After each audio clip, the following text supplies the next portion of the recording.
Welcome back to Pastor Nick's Book Club, where I recommend a book for you to read and share my thoughts on why it might be worth your time. Let's begin this chapter.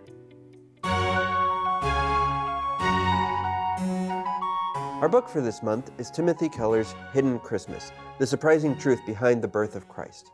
I was given this little book recently, and I picked it up knowing very little about what it would contain. But I was pleasantly surprised by how Keller was able to provide some depth to people and narratives that are so familiar that they're easy to skim and ignore.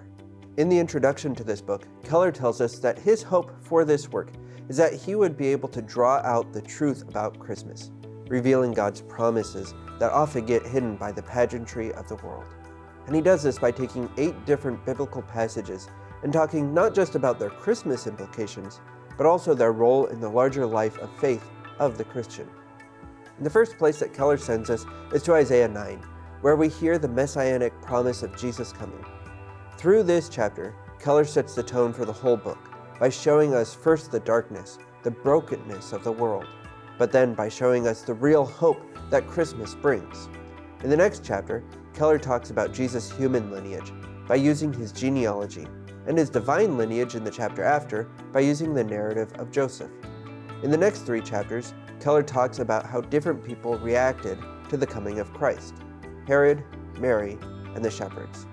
The second to last chapter, Keller focuses on Simeon's proclamation, and specifically the pain that Jesus would endure and the pain he would cause others, but pain that would ultimately bring life and joy. And then finally, Keller concludes this book by showing how the Christmas message is a message that drives to the heart of what it means to be a Christian. We often say, Jesus is the reason for the season. And we say this to remind ourselves that it's not about lights, presents, Santa or Rudolph, family or festivities. But all too often, when we say Jesus is the reason for the season, we think only about a baby in a manger, perhaps the niceties of shepherds, wise men, gifts, and angel hosts. But Keller's Hidden Christmas is an invitation to see the real reason for the season. Because far too often we gloss over the challenges presented by the Christmas narrative and only focus on those nice things.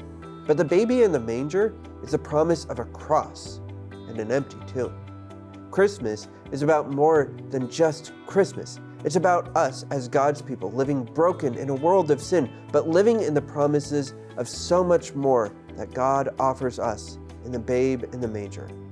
So I invite you to read Timothy Keller's Hidden Christmas and see how much more God has to offer you this time of year.